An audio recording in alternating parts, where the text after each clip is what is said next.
So la santé, so qu'est-ce que c'est la santé? So what is health? Alors, la santé est un état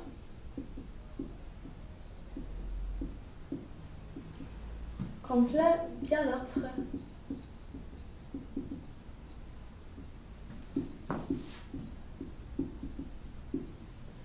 physique, mental et social.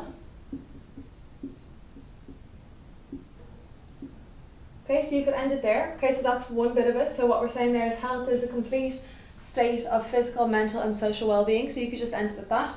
If I was just going to give you the full thing then, we would continue on and it would say, et ne consiste pas seulement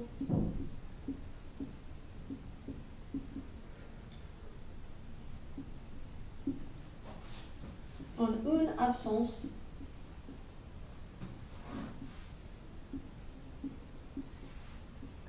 de maladie.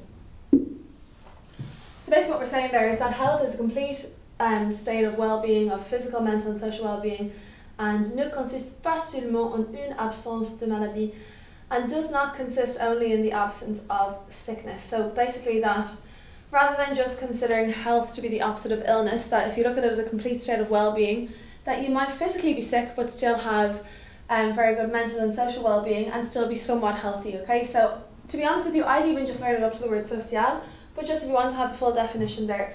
And that is actually the definition from l'organisation, whatever you spelled that word, sorry wrong. L'organisation, great. Okay. L'organisation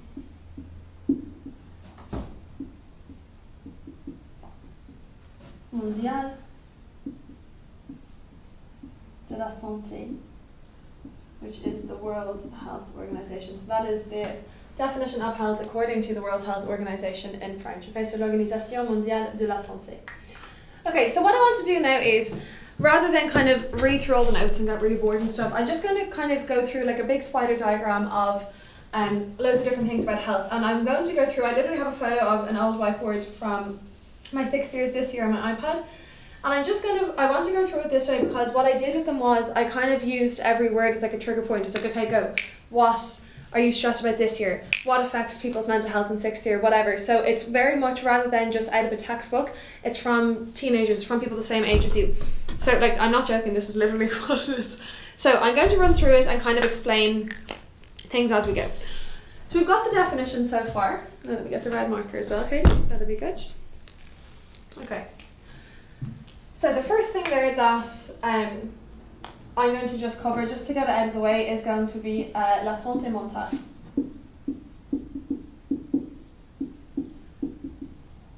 So again, if you're maybe someone who doesn't want to talk about mental health at the time being, it's absolutely fine, but you can just fast forward a couple of minutes and then we'll have this over and done with. Okay, so la santé mentale. So things that would be more likely to affect teenagers' mental health. At the moment, we've obviously got les examens, les devoirs,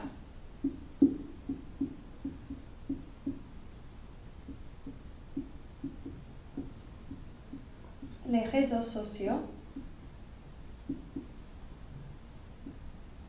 et la technologie.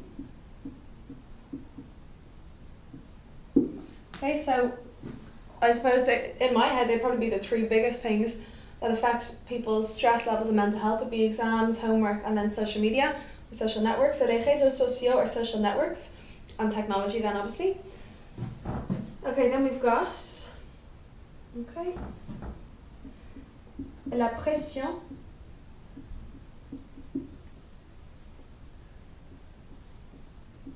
des amis ou de la famille.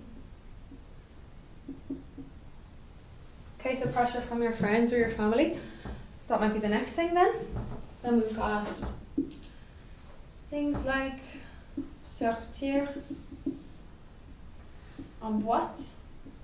I'll explain all of these now in a second, so don't freak out if you don't understand these, okay? L'alcool, les drogues,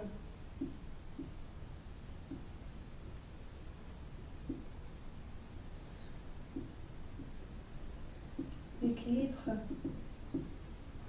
entre les études et la vie sociale. Okay, so these would all be in my head, factors that affect teenagers' mental health, mental well-being. Okay, so we've got les examens, so exams, les devoirs, your homework. Les réseaux sociaux, you can also say les médias sociaux if you want. I think les réseaux sociaux is a little bit more formal. The social networks and technology. Pressure from your friends or your family. Sortir en boîte, this is going to sound so cringy, but this is literally what a transit tells us, to go out clubbing, but like basically to go out drinking. Sorry, I just want to get this out of my pocket.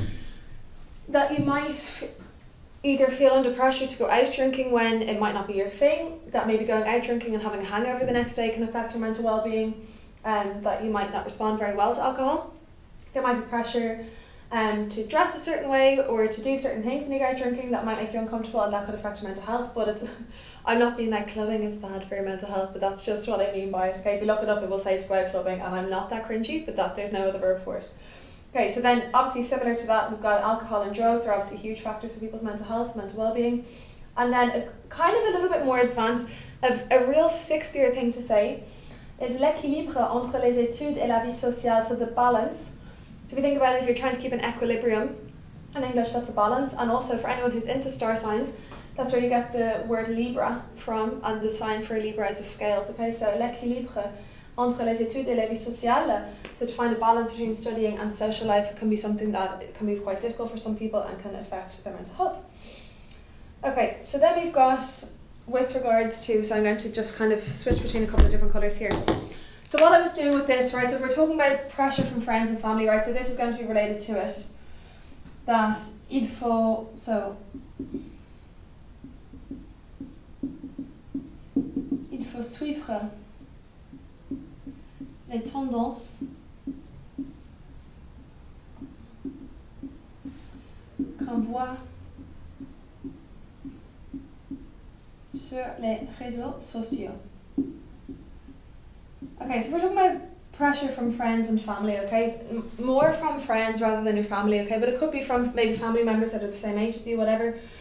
But I would imagine that, and we didn't have Instagram or anything when I was in 6th year, like Facebook only just became cool when I was in 6th year, and you best believe I wasn't cool on it. But I would imagine that as a 16, 17, 18-year-old who spends a lot of time on Instagram, that if all of your friends are on it as well, that maybe your friends are taking certain style photos now, like what's that one at the moment, everyone on Instagram, I keep seeing memes about it as well, and it's so funny, but people are doing some video or some photo thing that you saw on TikTok where it's like you bring a mirror outside and then put the mirror on the ground and I take a photo and everyone's like, people are making memes being like, how are people bringing their family mirror down the stairs to go outside and take a bikini photo outside, so the parents are just not saying anything. But like, without making a joke out of it, that people are physically carrying mirrors outside to follow Instagram trends and to get more likes in their photo, or that people are dressing a certain way, or people are doing certain makeup or buying certain things just to follow trends, just to get more of a reaction on Instagram. So maybe if you're someone who can't afford to get certain things or isn't comfortable enough to do certain things online, that you might feel a lot of pressure and that could ultimately affect your mental health. But what I'm saying here in this sentence is just what I was just saying there. So il faut is it's necessary, or like you have to. Suivre is the verb to follow. Les tendances are trends. So like think about if it's trendy, everyone has a tendency to do it. So you have to follow all the trends that you see on social networks or social media. Okay, so that's the first thing. Then we've got, sorry, I just want to make sure I have this all in the same order. Okay, these trends might be linked to la mode, so fashion, la vie sociale, social life, les drogues,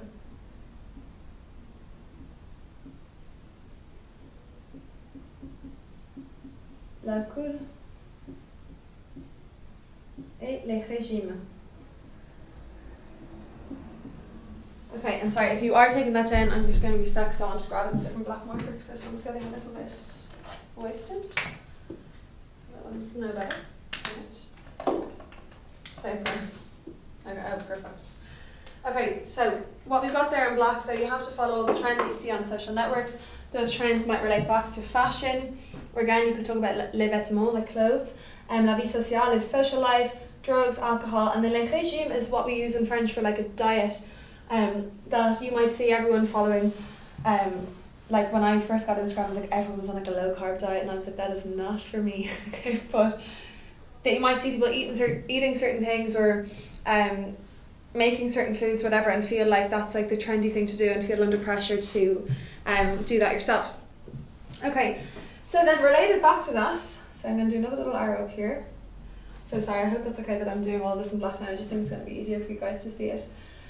Okay, so then we've got things like, I'm actually going to start this the whole way up the top. So if we're talking about la nourriture. So again, we're talking about food now. So obviously food is going to be a huge area of concern for physical and mental health based on what slant you might take on it. But we're going to have a good amount of stuff to talk about here, so stay with me. Okay, so we start off with the good stuff. So la nourriture saine.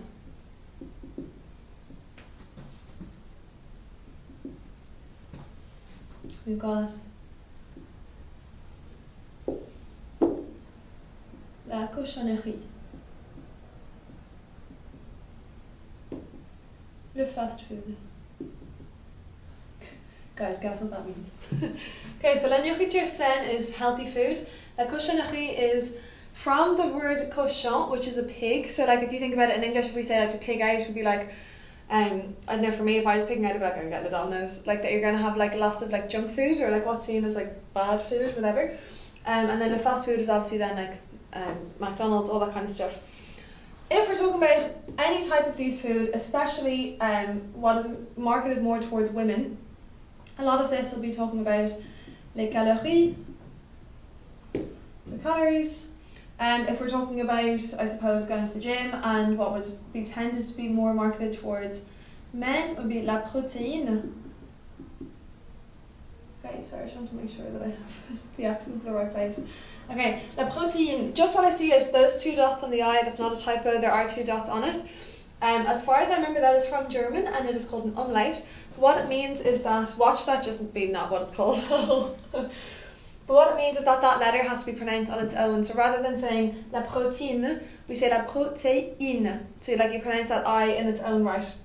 Okay, guys, I'm actually going to pause it there for 2 seconds because I want to go grab a new blue marker just so that this doesn't get too confusing. So give me 20 seconds, I'll be back. Alright guys, so sorry, I just wanted to get a new blue marker and we've still got the black one going, so we're all good. Okay, so again, like I was saying, this is kind of just to show you how you could maybe map out your thoughts about a big topic like this. So obviously we started off with our definition, went into mental health, kind of went into social media a little bit, and now we're having a chat about food. So we've got la nourriture, so la nourriture saine, which I said is healthy food, la cochonnerie, which is like junk food, or fast food then, we've got calories and protein. Okay, next thing then is going to be another huge trend that we see online more than we used to see a while ago. So la veganisme is veganism. Now, I'm just going to write underneath this with a little arrow. If you want to say you are a vegan, and I actually learned this from one of my 6 years this year who went vegan, I was giving them the wrong word, okay? So it is végétalien. Végétalien, okay, if you're a female, it would be végétalienne with 2 N's and an E.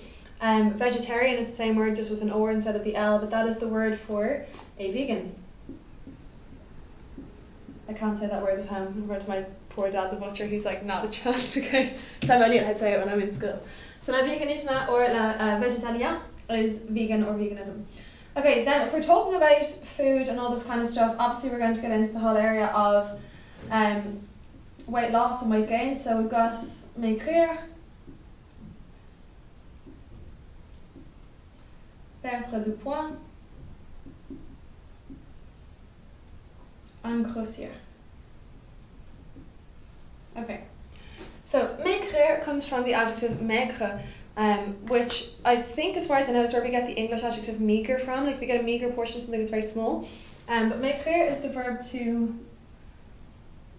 I really dislike these verbs, but I can't do anything about them. But maigrir is the verb to get thin.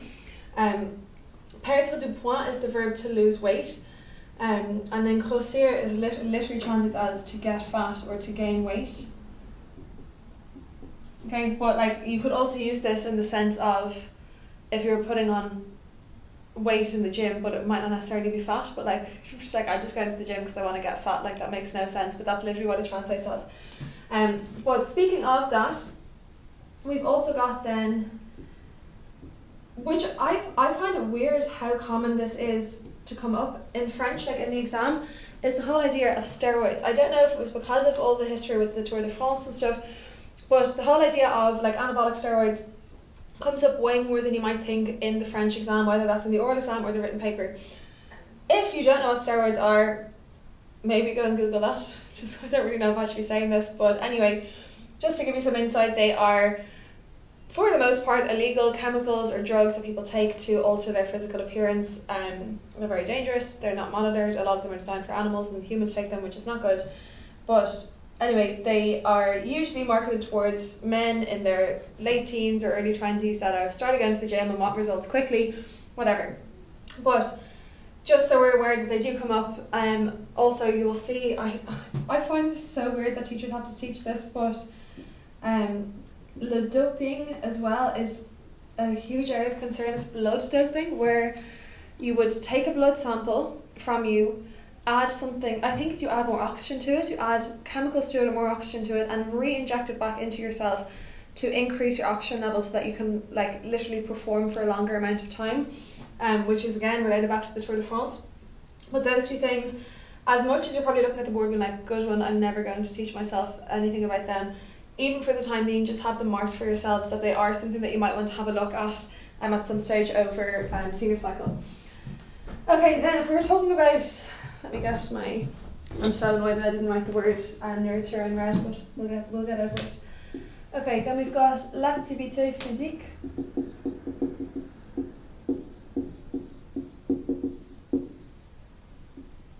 So physical activity. So it's going to be our last thing up on the board just for the time being. So if we're going to talk about this, so we could talk about être actif, so being active, faire du sport,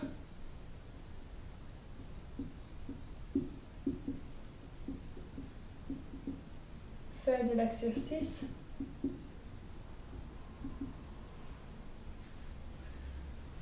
aller au gymnase,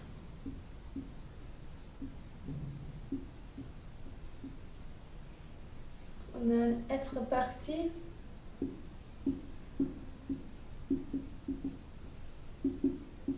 d'une équipe.